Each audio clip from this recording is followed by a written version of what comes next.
Eh, muchas gracias por llegar hasta aquí. Y para cerrar con broche de oro esta conferencia, tenemos el honor de tener como ponente magistral al doctor Jeffrey Ross Ibarra. El doctor Jeffrey es investigador de la Universidad UC Davis y su línea de investigación ha estado enfocada en reconstruir la historia evolutiva del maíz a través de la genética. Muchas gracias, Jeffrey, por estar aquí.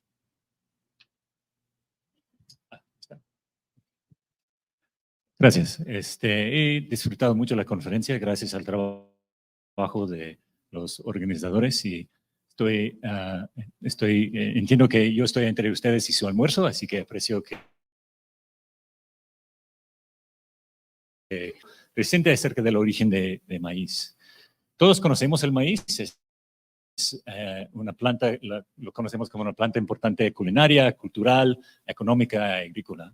Pero a pesar de su fama, de que todos lo conocemos, a pesar de su fama, el origen del maíz ha sido controversial por casi 150 años.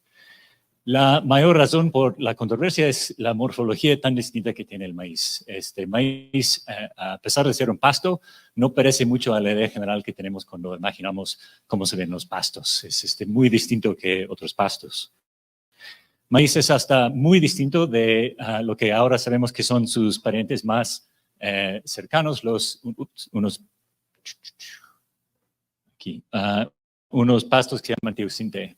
Los teosintes, el maíz es muy diferente de los teosintes, no solo en la forma de la planta, en la ramificación, pero la forma y tamaño de la inflorescencia, las semillas de maíz que están desnudas y se quedan pegadas a la mazorca cuando son maduras, las semillas de teosinte que están cubiertos con un caparazón súper duro y se caen al madurarse. Y a razón de esas diferencias morfológicas y lo tan distinto que es maíz, los botánicos y los genéticos debatieron mucho por muchos años el origen geográfico y las plantas más cercanas de maíz. Hasta en medios del siglo XX, el botánico Edgar Anderson confesó que ni sabía en qué continente venía el maíz. Haciendo el asunto más complicado es el récord arqueológico, donde hay evidencia muy clara de hibridación entre maíz y alguna otra planta.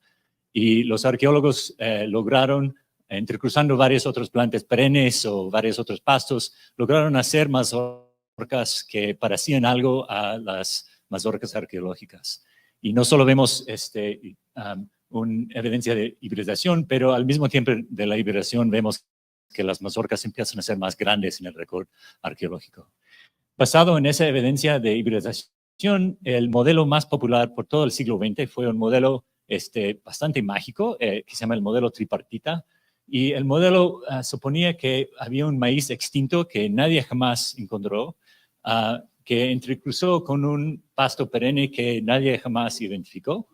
Y de alguna manera ese híbrido mágicamente dio origen a maíz moderno y las plantas parientes teosinte. Empezando en los 70s, George Beadle y otros empezaron a encontrar evidencia que decía que a lo mejor ese modelo no era tan factible. George desperdició la mayor parte de su carrera estudiando hongos y algo premio Nobel, pero al jubilarse, George regresó a su amor verdadero. De hecho, hizo su doctorado en la genética de maíz y regresó a estudiar la genética de maíz.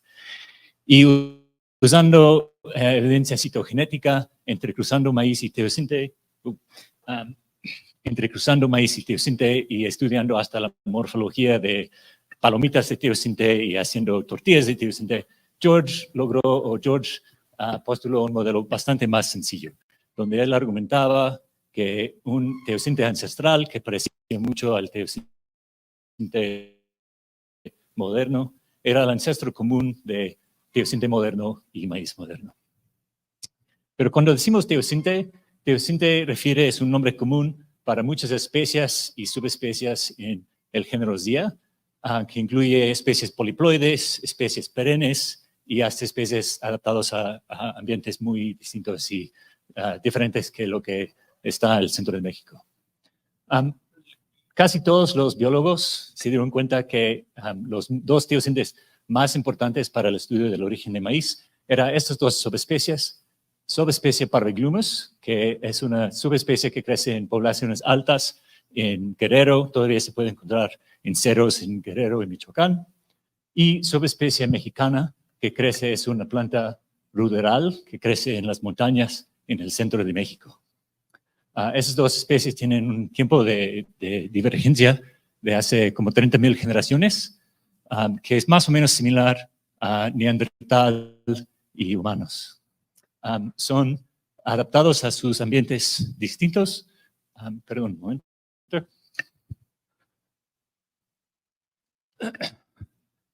Me dio mucho nervio intentar dar esta plática en español.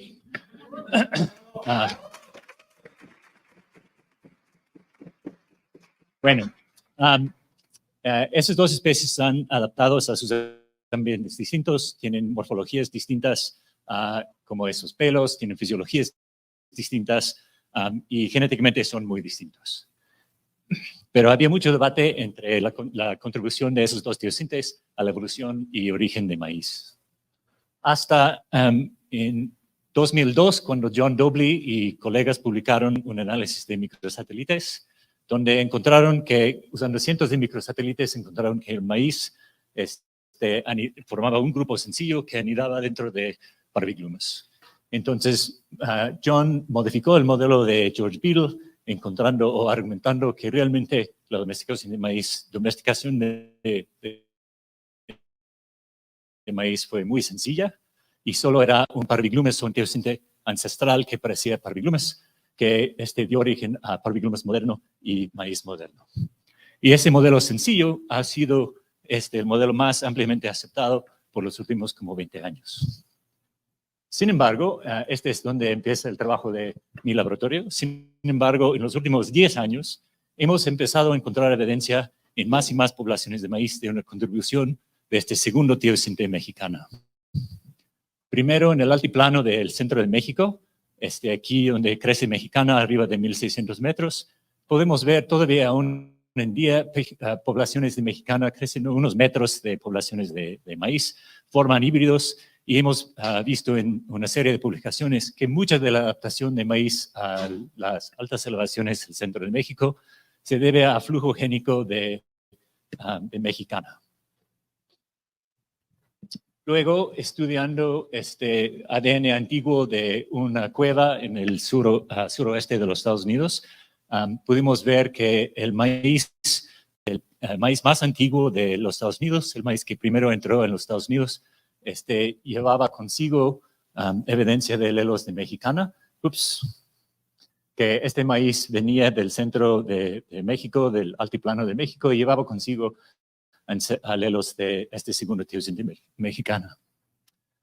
Finalmente, el año pasado, publicamos un artículo estudiando la evolución convergente de maíz en los Andes. Y aunque aunque la mayoría de los genes que demuestran evidencia de selección en los Andes son diferentes que en México, o sea, la mayoría de la evolución de adaptación de maíz a los Andes es independiente, encontramos que como 10% de los locus, 10% de los genes demuestran evidencia de selección en los Andes y en México, y la mayoría de esos locus vienen de flujo génico del centro de México hasta los Andes. Y esa evidencia de contribución, y llevaban con ellos alelos de mexicana. Esa evidencia de flujo génico de mexicana hasta los Andes nos hizo empezar a preguntar si mexicana, este segundo teosinte, no estaba contribuyendo más ampliamente a la diversidad de maíz. Sin embargo, eso fue difícil estudiar porque no teníamos suficientes datos genómicos. El año pasado rectificamos ese problema publicando el ZIAMAP. El ZIAMAP secuenciamos más que 100 genomas, varios cientos de genomas de teosinte y más que 500 genomas de líneas homocigóticos de maíz. Agregando esos datos en una publicación que ya está en preprint, mi postdoc Ning Yang, que ya es profesor en Huazhong Agricultural University, secuenció más que 300 variedades tradicionales en México y otras variedades tradicionales en otras partes del mundo. Entonces, comparando maíz tradicional, maíz moderno y varios teosintes, ya podemos empezar a preguntar o contestar la pregunta de la contribución de mexicana a variación en maíz. En total tenemos más que 40 millones de SNPs en más que 1000 genomas.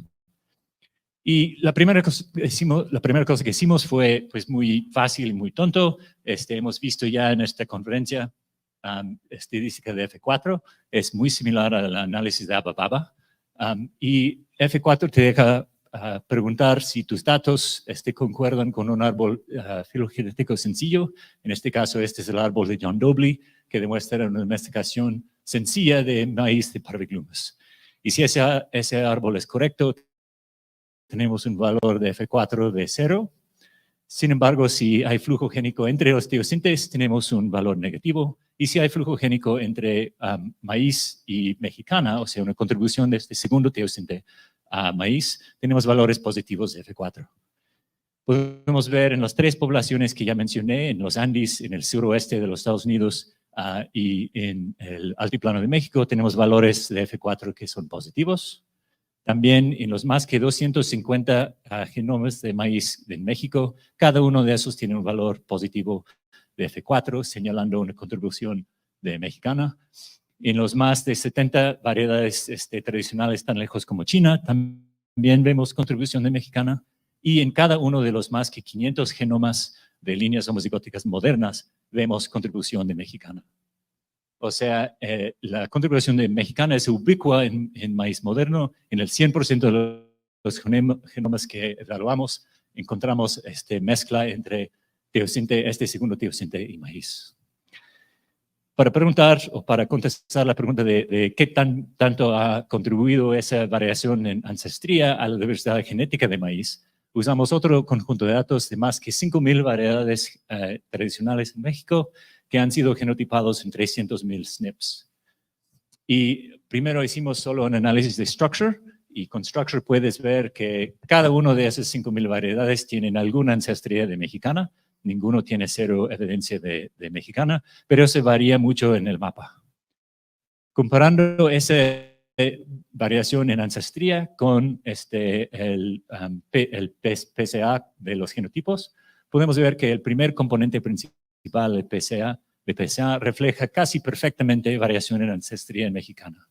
O sea, el factor más importante en determinar patrones de diversidad genética en maíz en todas las Américas es cuánta ancestría tiene de ese segundo teosinte mexicana.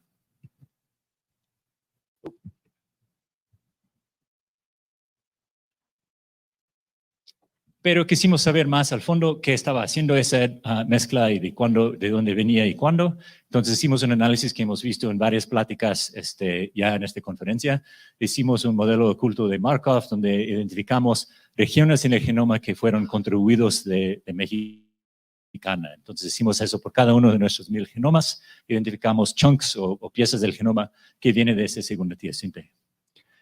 Los datos parecen algo así. Este es un cromosoma de un maíz y la probabilidad de ancestría de mexicana a lo largo del cromosoma. Y pueden ver que en ese cromosoma las piezas o las regiones que vienen de teosinte son muy chiquitos. La mayoría de los blocks son menor que 10,000 nucleótidos en tamaño. Y usando un método que usa la frecuencia de esos blocks, su abundancia en el genoma y más que nada su tamaño, podemos estimar la fecha de hibridización entre maíz y mexicana que contribuyó a esta mezcla. Y aunque no tenemos mucha confianza en ese número, nos hizo muy feliz que el número sale en 5,700 años antes del presente, porque los datos arqueológicos demuestran que maíz llegó al altiplano de México hace aproximadamente 6,000 años. Entonces, los datos genéticos sugieren que muy pronto después de llegar al altiplano, el centro de México, hubo hibridación entre maíz y mexicana, y eso dio origen a la variación en ancestría de mexicana que vemos hoy en día. Dado la edad antigua de esa hibridación, decidimos ver si había evidencia de mexicana en genomas antiguos de maíz. Primero, en genomas antiguos en América del Sur, en cada uno de esos genomas hasta 1000 años de edad, vemos evidencia de ese segundo teosinte mexicana. En un genoma de maíz de 5,000 años de aquí de Tehuacán, también hay evidencia de hibridación con mexicana. Pero en este genoma muy interesante, N16, que es un genoma de hace 6,000 años, tiene 6,000 años de edad de Perú, es el único genoma en más que 1,000 que hemos visto que no podemos rechazar un modelo de no contribución de mexicano, o sea, de no flujo génico. Y eso es interesante porque ese maíz, primero es obviamente domesticado, es una mazorca bien definida y tiene una edad de 6,000 años de edad, o sea, ya estaba en Perú cuando maíz primero llegó al altiplano de México hace 6,000 años. Entonces, los datos arqueológicos nos dicen que es efectivamente imposible que esta muestra podría tener hibridización con mexicana y es la única muestra donde no vemos evidencia de mexicana. Entonces, para saber más en detalle cómo era el modelo evolutivo, hicimos gráficas de mezcla. Y las gráficas de mezcla demuestran que maíz se separó de Parviglumas primero, que concuerda con los datos de John Dobley y la evidencia de que maíz, su pariente más cercano es Parviglumas. Y luego una separación del linaje de N16, que separó del resto de maíz y mudó a América del Sur. Maíz llega al altiplano del centro de México y mezcla con mexicana. Cuando sale del altiplano, cuando sale del centro de México y se mueve a otras partes de México, hubo mezcla secundaria con Parviglumas y luego ese maíz ya dispersó por todas las Américas, hibridando o reemplazando por completo todo el maíz que estaba en otras partes. En total estimamos que el 20 a 25% del genoma de cada maíz que se encuentra hoy en día viene de este segundo teosinte mexicana. El modelo más sencillo parece algo así. Hace 6,000 años, maíz fue domesticado en el suroeste, en el Valle de Balsas, de Parviglumas, dispersó rápidamente por partes de México y América del Sur, y eso concuerda con los datos citogenéticos y microsatélites. Pero luego, después de hibridar con mexicana en el altiplano de México, volvió a dispersar por todo México, reemplazando todo el maíz que estaba. Y eso concuerda no solo con nuestros datos de F4, pero con los datos que mencioné al principio de evidencia arqueológica de hibridación en maíz. Más interesante, si consideramos esos datos en el contexto más amplio de otros datos arqueológicos, por ejemplo, si vemos isótopos de huesos humanos, podemos ver que muy pronto después de que estimamos que pasó la mezcla con mexicana, aún después de la domesticación, maíz pasó mucho tiempo donde era cultivado, pero no era una parte importante de la dieta de la gente indígena. Y muy pronto después de la mezcla con mexicana, hubo una transición donde maíz empezó a ser más importante en la dieta de la gente indígena. Y como 1,000 años después, cuando maíz ya se había dispersado por todas las Américas, encontramos en los isótopos que maíz ya forma la parte más importante de la dieta de los indígenas. O sea, ya es un cultivo de mayor importancia. Ya con un cultivo de mayor importancia, empezamos a ver las primeras aldeas agrícolas y las primeras civilizaciones regionales. Entonces, se sugiere que no solo este evento de mezcla no solo es de interés genético, pero también tuvo influencia tal vez en la formación de maíz como un cultivo de mayor importancia en las Américas. Entonces, obviamente, la siguiente pregunta que hicimos es si alelos de mexicana fueron tan importantes en hacer maíz un cultivo de importancia mayor, ¿qué están haciendo? Y lamentablemente no tengo una respuesta fija, sencilla, pero les voy a enseñar en las últimas diapositivas algún trabajo que estamos haciendo hacia esa respuesta. Yo creo que la mejor respuesta o mi hipótesis favorito es que la mezcla con mexicana contribuyó un poco de heterosis en maíz y complementó los deleterios que habían acumulado durante la domesticación. Si formas un híbrido entre maíz y mexicana hoy en día, son plantas grandes, fecundos, muy felices, comparado con maíz. Y pensamos que a lo mejor un heterosis generalizado era lo que logró hacer un maíz domesticado inicial, una planta más factible como cultivo mayor. Entonces, para probar eso usamos métodos de conservación filogenética para identificar alelos deleterios dentro de cada genoma.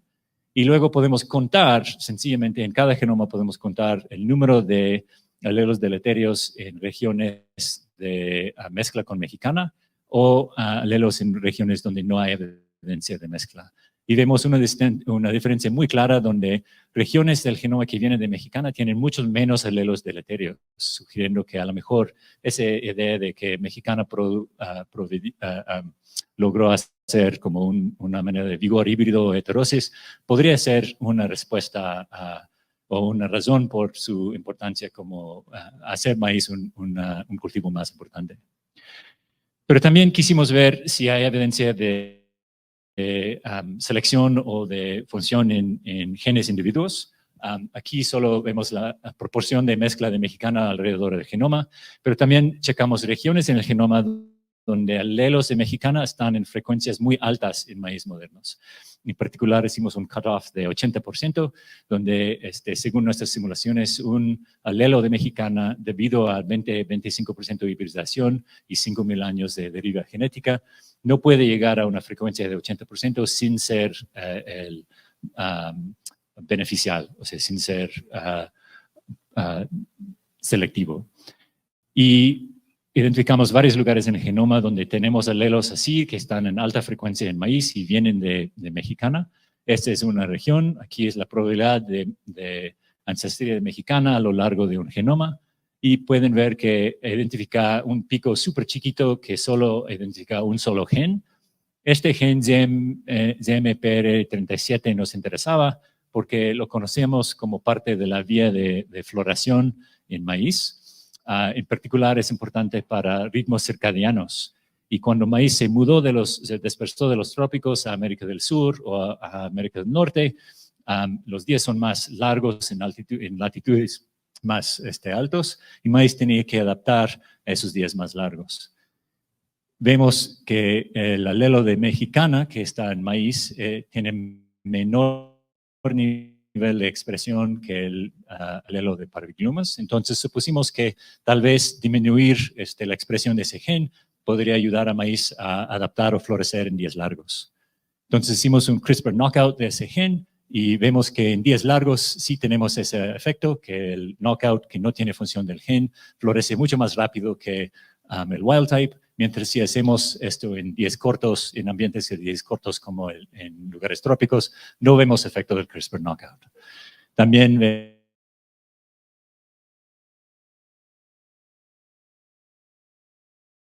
vemos que crece más tarde. Entonces tenemos aquí, por ejemplo, un ejemplo de un gen que a lo mejor seleccionan ese gen, ayudó a maíz, modulando el tiempo de floración, ayudó a maíz a adaptarse a otros lugares. No solo usamos análisis de genética de poblaciones, pero también estamos todavía haciendo mucho análisis de asociación con fenotipos.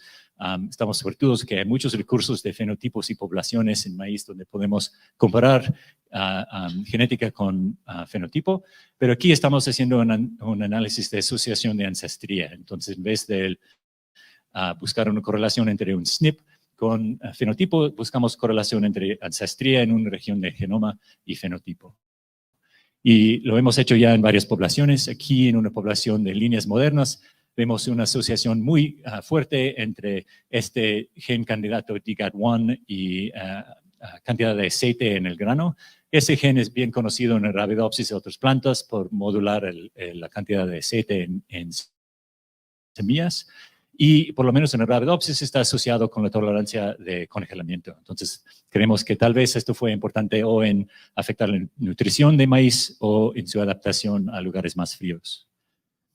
Tal vez más interesante en una población de variedades tradicionales, encontramos una asociación muy fuerte con un gen desconocido y tamaño de la mazorca. Eso nos interesa porque podría ser relacionado con la productividad. A lo mejor cambió un maíz domesticado no muy productivo a un maíz más productivo y concuerda con esa evidencia en arqueológica de un cambio en tamaño de mazorcas que está asociado con la hibridación. Finalmente hicimos un análisis muy similar a lo que acabamos de ver en Denisovan y neandertales en una plática previa, que podemos separar la heritabilidad o la variación genética de varios fenotipos entre regiones en el genoma. Y lo comparamos ahora regiones entrelazadas por mexicana y otras regiones del genoma. Entonces podemos estimar la proporción de varianza genética de varios fenotipos que están contribuidos por variación en mexicana. Lo hicimos con varias docenas de fenotipos y aunque los resultados son algo modestos, de todas formas demuestra que sí variación en ancestría en mexicana al nivel de todo el genoma contribuye a variación en fenotipo. En particular, por ejemplo, en el número de granos por hilera en la mazorca, 25% de esa varianza se debe a varianza en ancestría de mexicana. También en algunas características bioquímicas, y en algunas cosas como resistencia a varias variedades. Más que la mitad de la varianza genética en Maize-Rough Dwarf Virus viene de variación en ancestría de mexicana. Ok, he platicado bastante rápido, tal vez por los nervios, pero espero haberlos convencidos que hay mucha evidencia que todos los maíz modernos tienen contribución de este segundo teosinte mexicana, que ancestría de mexicana varía en la geografía y contribuye mucho a la diversidad genética que vemos hoy en día en maíz. Que esta contribución de mexicana implica un nuevo modelo de origen de maíz, donde después de hibridación con mexicana en el altiplano de México se volvió a dispersar por todas las Américas, reemplazando todo el maíz que estaba ahí, y tal vez contribuyendo a la formación de maíz como un cultivo de mayor importancia en las civilizaciones de Mesoamérica. Y que aunque no tenemos una respuesta fija, hemos empezado a identificar algunos genes o factores cuantitativos donde la mezcla con mexicana contribuye a variación en fenotipo que podría ser importante para maíz como cultivo. Hay mucha gente que agradecer, más que nadie Ning Yang que lideró el análisis de mezcla con mexicana, pero también todos mis colaboradores del proyecto High Low, que acaba de terminar, pero era un proyecto muy bonito de 7 años identificando o estudiando la adaptación de maíz a elevaciones muy altas. Además, gente en mi laboratorio que han tenido que escucharme platicar de eso por los últimos años. Y con eso estaría feliz de contestar algunas preguntas.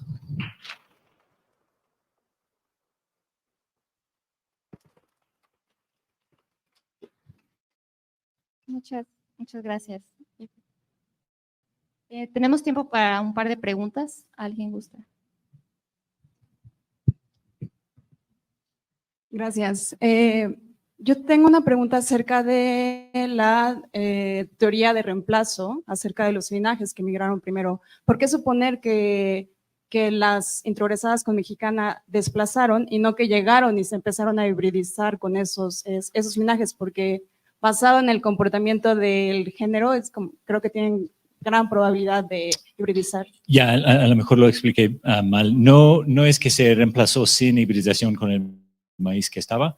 En algunos lugares, por ejemplo, en maíz en el América del Sur, ese maíz tiene ancestría, parte de su ancestría viene de ese linaje de N16 y parte viene del maíz que venía del centro de México.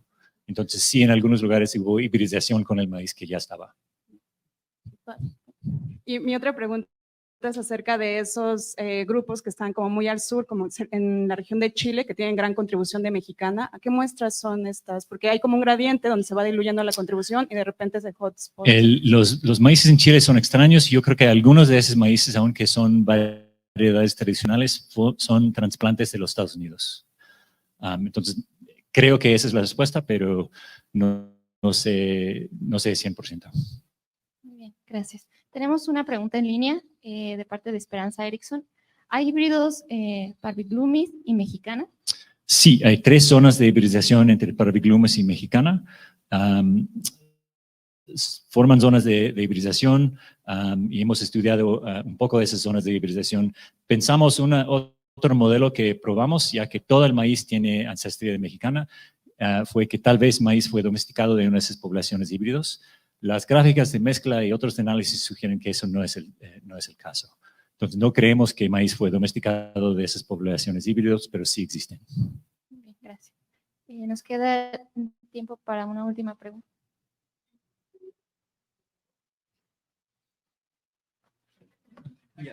Sí, felicidades por el trabajal. enorme, fabuloso y de gran importancia ahora para todo el mundo, no solo para Latinoamérica. Mira, mi posición al respecto de esta fabulosa charla es de que desde que apareció el maíz domesticado, viene con el humano, es una planta doméstica. La planta que estaba antes eran los teocintles, las plantas silvestres. Entonces, desde hace 6,000 años más o menos, que es el tiempo que están calculando, muy coherente con la llegada del hombre a América y todo esto, cuando empezó a cultivarse el maíz, desde entonces ha sido hibridizado. Todas las especies de maíz que hay ahorita son híbridos por el humano. Lo que quiero decir es que las plantas domésticas tienen una presión de selección constante, de selección por el humano, y cada selección son dos, seleccionan la heterosis o la sobredominancia. Por ejemplo, estas plantas son sobredominantes para el tamaño, para el número de granos, pero son sufren de presión endogámica porque no pueden vivir si no las cultiva un humano. O sea, son dos grupos de genes para empezar a explicar. Y la pregunta clara es esta, después de este contexto. Mi idea es que es muy poco tiempo de evolución de 6,000 años para acá para saber la ancestría final. La ancestría tenemos que verla hacia atrás con los teocintles, pero la ancestría y la hibridización de manera silvestre. Son, si me explico, dos procesos diferentes. La hibridización silvestre es muy lenta y desde que llegó el humano ha sido totalmente hibridizado y se va a seguir hibridizado y yo puedo suponer incluso que son la misma especie, todos los híbridos hasta la actualidad. ¿Sí me expliqué? Sí, pero bueno, yo no estoy de acuerdo necesariamente que la velocidad de la evolución o hibridación es diferente bajo selección humana que selección natural. De hecho, hay estudios bastante bonitos de Michael Peruginen y Dorian Fuller que demuestran que viendo muchos fenotipos, la tasa de evolución bajo domesticación en varias plantas es menor que lo que se encuentra en muchas poblaciones silvestres. También yo no calificaría el maíz hace 6,000 años o 7,000 años como híbrido. Realmente sería un Parviglumus derivado. Está súper similar a Parviglumus. Cada haplotipo que ves hoy en día en maíz puedes encontrar todavía en Parviglumus o en Mexicana. Entonces yo no estoy seguro que yo calificaría esas poblaciones originales como híbridos. Ciertamente los humanos han sido súper importantes en la evolución de maíz y yo creo que una de las cosas más interesantes de nuestro modelo, si es correcto, es que implica, si maíz movió del altiplano de México y cubrió todas las Américas en un espacio de 6,000 años, eso implica movimiento o económico o movimiento con humanos, que todavía no entendemos cómo exactamente pasó. Entonces, ciertamente los humanos han sido súper importantes para la evolución de maíz. No estoy seguro que yo calificaría esa evolución como diferente que lo que pasa en poblaciones silvestres. Ok, muchísimas gracias. Gracias, muy interesante el trabajo. Nada más no me quedó muy claro qué es un Ancestry GWAS. Ok. La diferencia en el GWAS que hicimos y un GWAS normal, en un GWAS normal estamos asociando tu genotipo en un SNP, GOT, con el fenotipo. Aquí ya hemos nuestro modelo de oculto de Markov y clasificado cada región del genoma como mexicana o Parviglumus. Entonces estamos asociando, eres Parviglumus o mexicana con tu fenotipo. Y eso es diferente porque dos individuos que tienen el mismo genotipo en un SNP podrían tener ancestría diferente. Exactamente, es lo mismo, sí.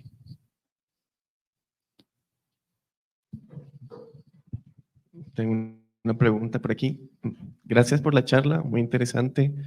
No sé si de pronto es algo obvio, pero quisiera saber un poquito de cómo determinaron cuáles eran los alelos deleterios que encontraron. Okay, y como cuáles serían el tipo de controles que uno debería usar para determinar que sí son deleterios. Sí, ¿cómo es que encuentras o cómo es que decides que los alelos son deleterios? Usamos un método que se llama GURP, que la idea es muy sencilla, haces un alineamiento de varios genomas a lo largo de la filogenia, y creo que fuimos hasta Arabidopsis, y buscas regiones en el genoma donde el nucleótido no ha cambiado por millones de años y básicamente cuantifica qué tan largo es o cuántos millones de años no ha cambiado, y ese es un SNP, un lugar conservado. Luego, en un lugar, si ves en un lugar conservado variación dentro de maíz, se supone o se infiere que ese alelo que varía en maíz, que ha sido conservado a lo largo de 100 millones de años, es deleterio. Hay problemas con ese análisis, pero tenemos bastante otro trabajo con esos scores de GURP, donde hemos demostrado que esos ayudan a predecir la cosecha en maíz moderna, que están asociados con frecuencias, los que son más, estimamos que son más deleterios, son menor frecuencia, tienen más tamaño de efecto en cosecha, etc. Entonces sí tienes que tener un poco de cuidado de inferir exactamente coeficientes de selección o algo de esos alelos, pero yo creo que en total hacen un buen trabajo en estimar cuáles alelos, en promedio, cuáles alelos son deleterios y no. Gracias. Y también quisiera saber qué viene después de todo lo que has hecho con esto. Pues acabamos de empezar una beca para estudiar la coevolución entre humanos y maíz, debido a ese idea de que nuestro modelo predice que maíz movió del altiplano de México por todas las Américas. Queremos saber si es movimiento de personas o movimiento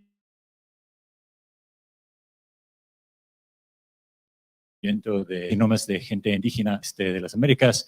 Podemos comparar, por ejemplo, gráficas de mezcla y historias de demografía para asociar movimiento de personas y tamaño de poblaciones de personas con evolución de maíz. Entonces, un proyecto que apenas estamos empezando, colaborando con geneticistas de humanos y arqueólogos. Muy bien, muchas gracias, Jeffrey. Hay que despedir a Jeffrey.